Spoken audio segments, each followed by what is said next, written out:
E aí, tudo bem? Como é que vocês estão? E no vídeo de hoje eu quero perguntar para vocês: vocês acreditam em magia? Vocês já tiveram medo disso? Vocês acham que isso já existiu ou ainda existe na nossa sociedade? Vamos trocar uma ideia muito legal sobre isso, porque é um assunto que eu gosto bastante e a resposta dessas perguntas vai te surpreender.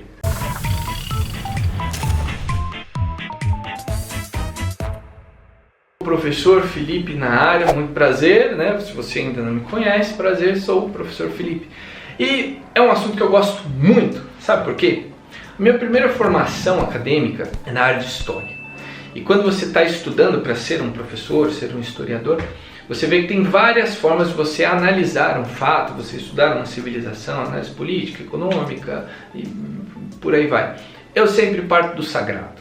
Eu vejo que a partir da relação do sagrado, como essa civilização vai enxergar o transcendente, vai temer, vai admirar, ela vai construir a sua figura de deuses, de demônios, ela vai construir o seu corpo de regras, ela vai olhar para ela mesma, ela vai olhar para as pessoas que não fazem parte dela, ela vai entender, construir o seu mundo, imaginar a criação, destruição, se existe salvação ou não.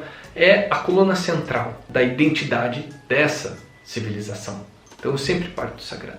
E é interessante que quando nós olhamos para o passado, quando nós olhamos lá no princípio da evolução ali das civilizações, né, nós vemos que existe um ponto comum, algo que une, de um lado, a fé em deuses e do outro lado, eu vou chamar de pré-ciência, porque quando você fala ciência, você já imagina a ciência moderna, tá? Então vou usar pré-ciência, ok? Você tem a pré-ciência, a manipulação, a busca do entendimento das forças naturais, dos elementos, né, que você consegue encontrar na natureza, e utilizando isso, essa fé nos deuses, essa atividade intelectual, nós temos a magia para tentar resolver os problemas da sociedade. Então a magia, durante muito tempo, ela é muito importante para a história da humanidade, ok? Quero mostrar para vocês aqui esse livro,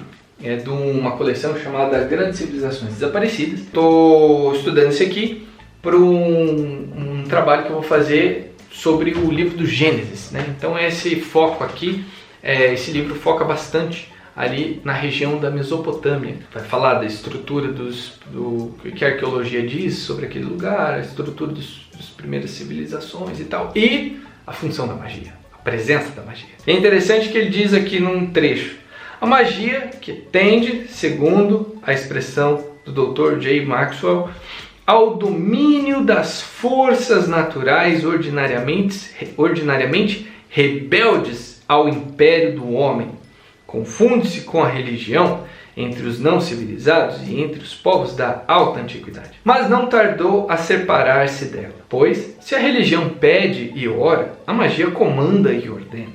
E então, quando a magia persegue fins que a religião não reprova, pode permanecer a ela integrada, ou pelo menos próxima. Quando, porém, sua meta se torna repreensível, elas se apartam totalmente. Ou seja, aqui nós temos essa primeira compreensão do que seria a magia. Magia seria a tentativa do homem compreender e dominar, manipular as forças da natureza, algo que não é natural o homem fazer. E tem até um exemplo aqui muito interessante que o autor ele fala, né? Nós durante muito tempo crescemos com a fantasia. A fantasia vai mostrar feiticeiros e ele dá o exemplo do tapete mágico.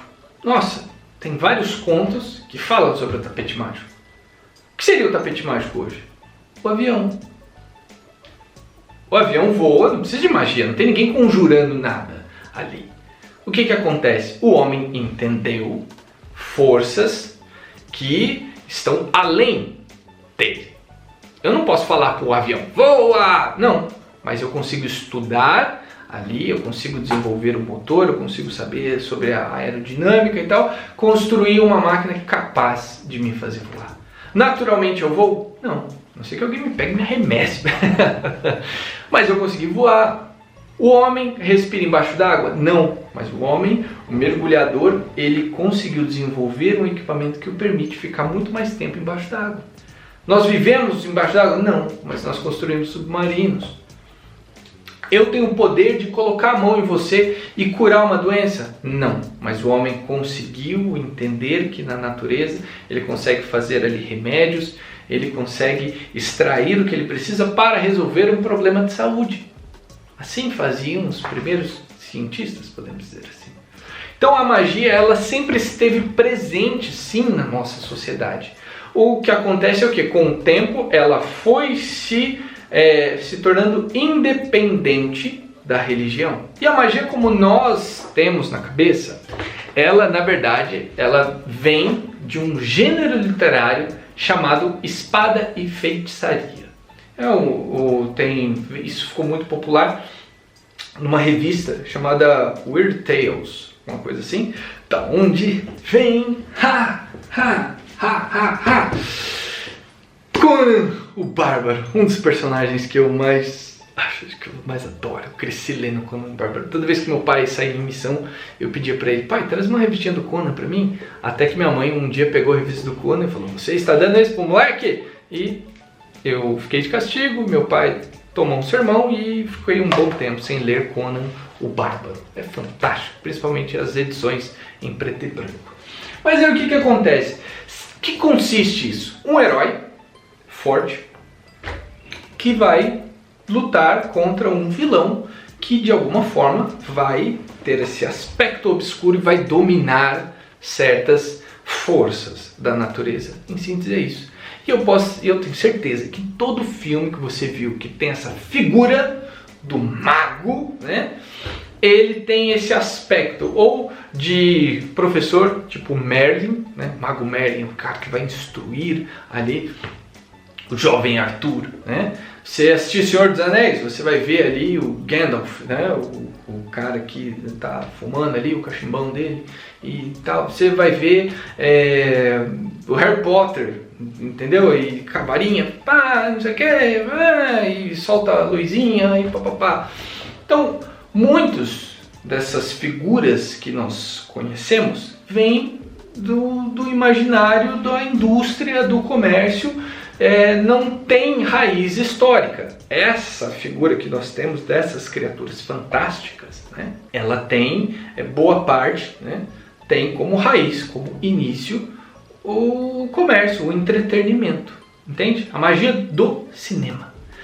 Hoje, profissionais, um químico, um professor, um médico, eles estão muito mais próximos dos magos de antigamente do que os magos que você assiste na TV.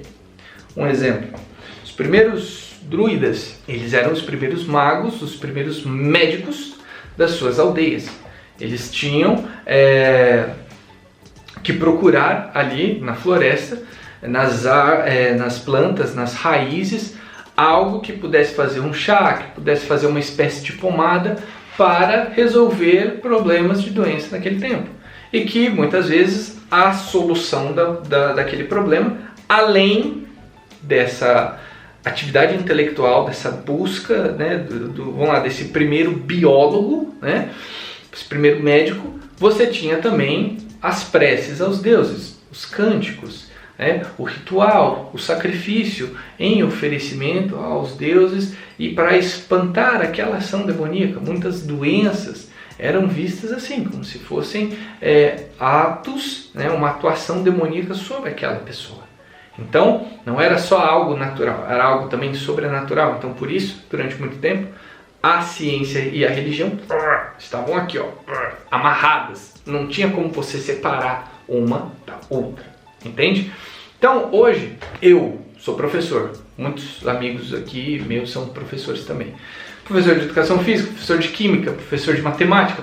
Nós estamos muito mais próximos, né, de sacerdotes de algum templo que dominavam, né, a arte de ler, escrever entendiam sobre os mitos cosmogônicos daquela civilização, dominavam alguma arte militar que seria ensinada para a próxima geração de governantes daquela civilização. O médico hoje está muito mais próximo dos primeiros druidas, dos primeiros magos e primeiros sacerdotes do que o que você assiste na TV. O cara que você vai na farmácia, né, você passa a receita para ele, ele vai lá, ele te dá, né, a indústria que faz aquele medicamento, as pessoas que estudam para fazer aquele medicamento, para solucionar um certo problema, sei lá, que você tem aí de dor de cabeça, uma febre, ou você vai ter que fazer uma cirurgia,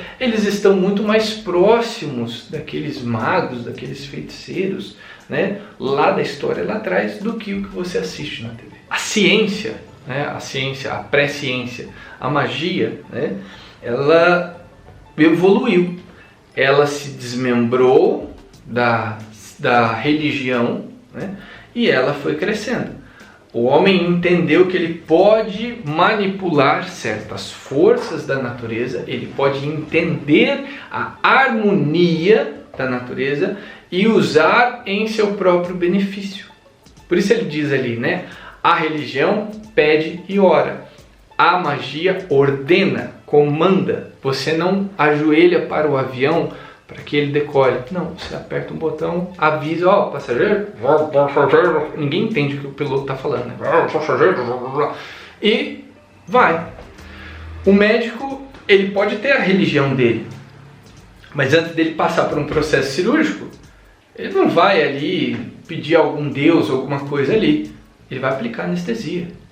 Ele vai ordenar o seu corpo, agora você vai dormir, que eu vou fazer o meu trabalho. Chegando, né, voltando para a nossa questão inicial. Magia existe? Sim, nós podemos chamá-la de ciência, né? Existe também a nossa magia da criatividade, do qual nós aprendemos a conviver com ela, nós consumimos muito deixa eu pegar aqui, do entretenimento. Olha só, né? Conan o Bárbaro, X-Men, citar alguns personagens aqui. A Tempestade, ela domina as forças da natureza. Com certeza você já viu algum filme, você viu alguma história, algum mago que solta raio das mãos, ou da sua varinha mágica. Você tem o professor Xavier, que consegue se comunicar com as pessoas pela telepatia. Você já viu, você vai ter visto alguma história de um feiticeiro que domina o pensamento das pessoas. Você tem aqui a vampira, que é super forte e que voa, absorve, ela toca nas pessoas, ela absorve o poder, as lembranças da pessoa. Alguma criatura mágica, em alguma mitologia, e também faz isso. Nós temos o Ciclope, que vai soltar raio dos olhos, né? Você tem criaturas mágicas que fazem, que destroem com o olhar. Essa figura aqui do Conan o Bárbaro, o homem lutando contra as forças, os demônios, as criaturas, os monstros, né? Isso tudo também podemos dizer que é a magia da nossa criatividade. Então é interessante, é bonito você olhar para a história da humanidade, você vê essa evolução. E como diz o catecismo, né, nós não temos como provar a existência de Deus, mas nós temos como olhar a criação e perceber o amor, a genialidade do nosso Criador. Olha só que fantástico, Deus criou um homem capaz de buscá-lo, né, capaz de dominar a criação, capaz de administrar a criação. Então, não foque na magia, não foque nessas criaturas fantásticas. Se você for consumir isso, beleza, se divirta, é legal, é bacana, eu adoro essas coisas, né? Mas saiba que essa magia, essa pré-ciência, essa ciência, são presentes fantásticos, né, que Deus nos dá, e isso são ferramentas magníficas para que a gente possa dominar esse nosso cenário, para que a gente possa entender o quão belo é a criação e o quão magnífico é o Criador. Grande beijo, fico por aqui, se inscreva e tamo junto!